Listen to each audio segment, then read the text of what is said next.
what I And mean Pascal also invented the word omnibus, because he, only nobles could travel around Paris. Everyone else would have to go on foot, so he invented the idea of some kind of system of public transportation that people who didn't own horses and carriages could use to get around Paris, I think. I don't know about that, but that would mean he was interested in space also, and urban space and social spaces. And yeah, maybe my memory is betraying me on this, but the philosophers that I understand best are ones for whom mathematics plays a fundamental role in their thinking. So that would be Leibniz, of course, Descartes and Pascal also. So when we come to all those what are called continental philosophers from the 19th century on, you don't follow anymore. I'm completely lost, but my wife loves them. My wife loves them. She understands them, and I get lost. Too. I like them too, but I also like the yeah. So you can imagine that my wife and I, when we started flirting, we started realizing we both like Popper, Karl Popper's book, The Logic of Scientific Discovery. Yeah. And that's practically written by a physicist. The book. It's written in a language that I understand. You see, so for me that was an easy door into philosophy, whereas if I had tried to start with, I don't know, Deleuze, I would be lost. I still am lost, actually. That would have been the beginning and the end of my attempts to get into philosophy. So now if we can... It has to do with the way one's mind works, right? Yes, of course. Perspectives, Husserl will say. Yeah. It's a question of perspective. It's mathematics, in fact, is a perspective on reality. It's a perspective, and since I, like many mathematicians, started as a child... And perspective? Yes. It's about space. It's a metaphor of space when we talk about perspective. The perspective. Absolutely. So, the same way a musician starts very young very often, and they have a large part of their brain devoted to music, mathematicians typically start very, very young too, just like musicians. So maybe we can conclude this part of our little dialogue saying that mathematics originally comes from a certain view, a certain perspective on space.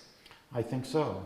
I mean, Euclid's geometry is the masterpiece, the mathematical masterpiece. It was as important as the Bible, Euclid's Elements. People used to... These are great bestsellers across the centuries. It was a model of reasoning, of the beauty of reasoning. So now if we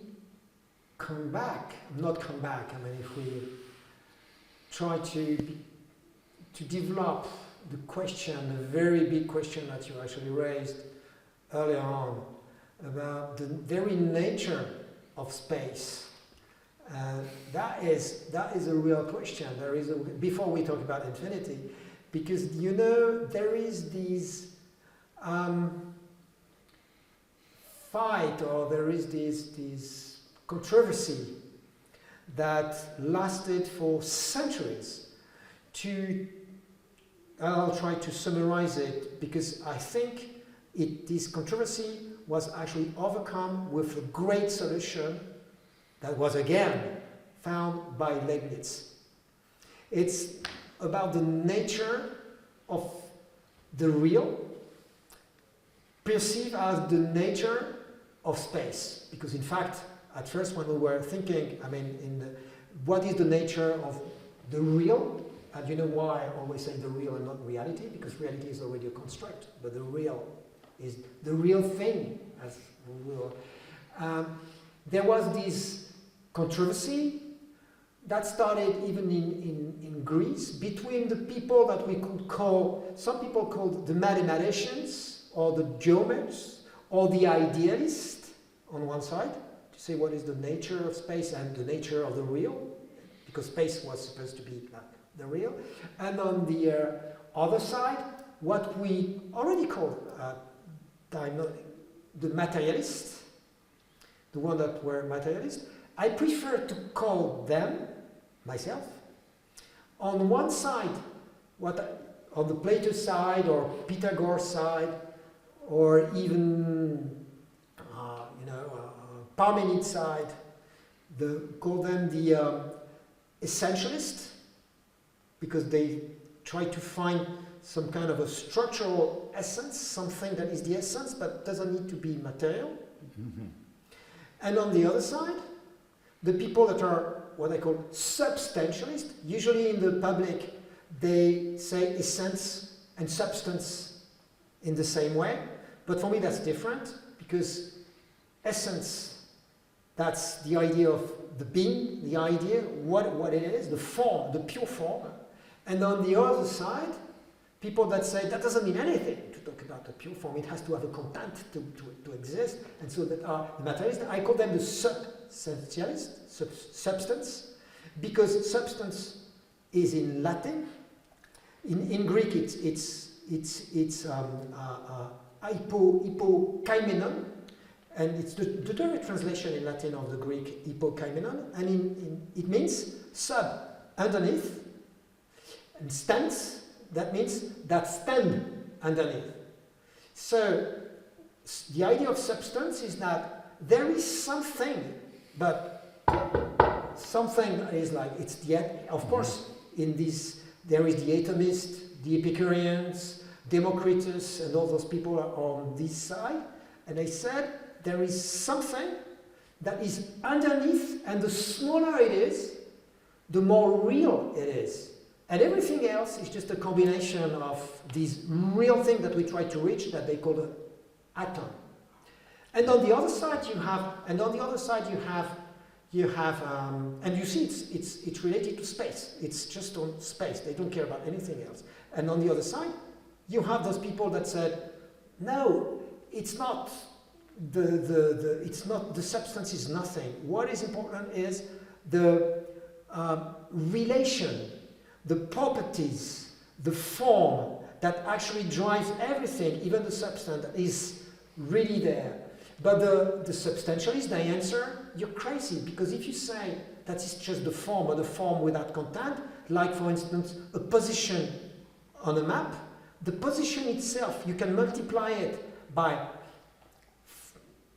1,000,000 times, it will never make one bit of substance, so one bit of the real. And the one that are in front, the essentialists, they will answer basically, yeah, but look at you. You pretend that maybe there is something that you call an atom, so you can't cut it anymore. But as long as it is in space, it has different corners, and theoretically you still can't cut them. So the atom can't exist theoretically in a certain way. It's not logical. So you're talking bullshit. And so those two people, this debate just went along for centuries. What do you think about that? Well, this reminds me that one of the names for what is now called science, or modern science, if you will, one of the names used to be natural philosophy. Yeah, it was the main name then. Yeah, so to me, fundamental physics is experimental philosophy. Oh, that's beautiful. That's a beautiful expression. Yeah. Because fundamental physics, experimental philosophy, I love that. I love that. Let's do experimental philosophy. Yeah, because one can think about the different possibilities, right? Can something be divided forever, or will you get to an indivisible atom eventually? That could be substance, or it could be space itself. But another approach is to try to force nature to tell you, to go and see. So it would be experimental philosophy to force nature to tell you? And it's not so easy to get nature to give you a clear answer. Do you think you need to torture nature at the end of the day? Some people understood it this way, to oblige nature, tell me the truth. Maybe what you have to do is you have to have a lot of empathy with nature. So you don't torture her? So you try to seduce nature. You will be more in a... I think it's more like that, because to get an experiment to work and to get a clean answer from an experiment is not easy. Experimental physics is an art. and people have to have a talent for it, just like to be a theoretical physicist, you have to have a talent for the mathematics that's applied to looking at the physical world. But an experimentalist has to have some kind of empathy, try to seduce nature. Nature doesn't want to tell us her secrets. Why doesn't it want to tell us? Well, it has bad intention towards us. It's not. Oh, it wants to resist. It's not bad. It wants intention. to be loved, so it doesn't want to give itself right away. It doesn't want to be an easy target. Well, there are a lot of metaphors one could use, but shall we say that nature is veiled, and it's not easy to part the veil. So I admire people with a talent for experimental physicists. So maybe what we call space is the veil. Yeah, I mean, it would be very Platonician to say in one kind of physics, in Newtonian physics, it's just sort of a stage. It's inanimate. It doesn't really act. By the time you get to general relativity, space already is curved, and the curves change. You can have waves, gravity waves going through space. So space is no longer a static stage. It is an active. It is self-active. It has. Yeah, it's not a passive space. It's not passive, and but don't you think with quantum mechanics it gets even more wild. Don't you think we could try to do something that you don't do when you try to pass your exams or in mathematics, I guess, and to do some kind of a posteriori interpretation of this debate between the what I call essentialist and substantialist, because the substantialists that thinks that there are discrete parts in space is just discrete parts all together, but when they combine, basically, you know, Epicurean, so there is a space as some kind of a substance. In fact, it's a block of hard things that actually exist. Yeah. Well, if you look at the essentialist, in a way, we could interpret them in a very contemporary way to say they think there are properties, but what is supposed to be substantial is not that important. It actually doesn't exist. So what we think is a substance of space actually doesn't exist. It's just essence, you know, and so it's through mathematics that your mathematics is more real than the thing that is supposed to support. Right, but mathematics changes, and there are many kinds of mathematics. You know, that argument that you've described, which comes from ancient classical Greece, right? Yes. There is a contemporary version of that argument, and the contemporary version is space continuous? No. Does it have an infinite amount of information? Does an arbitrarily small cube of space-time does it require an infinite amount of information to describe what's going on in an arbitrary small cube? Or is space actually discrete? Is the amount of information finite?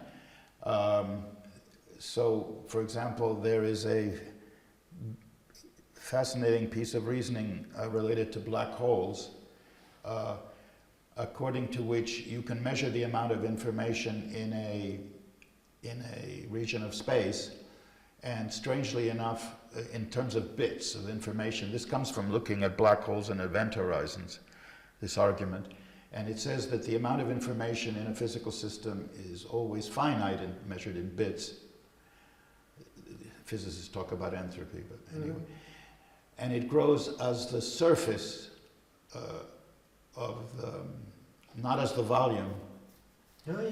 And that's called, I think it's called the holographic principle, and there's something called the Bekenstein bound, which bounds the number of bits information in a physical region. And the funny thing is that this doesn't depend on the volume of the region of space, it depends only on the surface, which suggests that three-dimensional space is an illusion,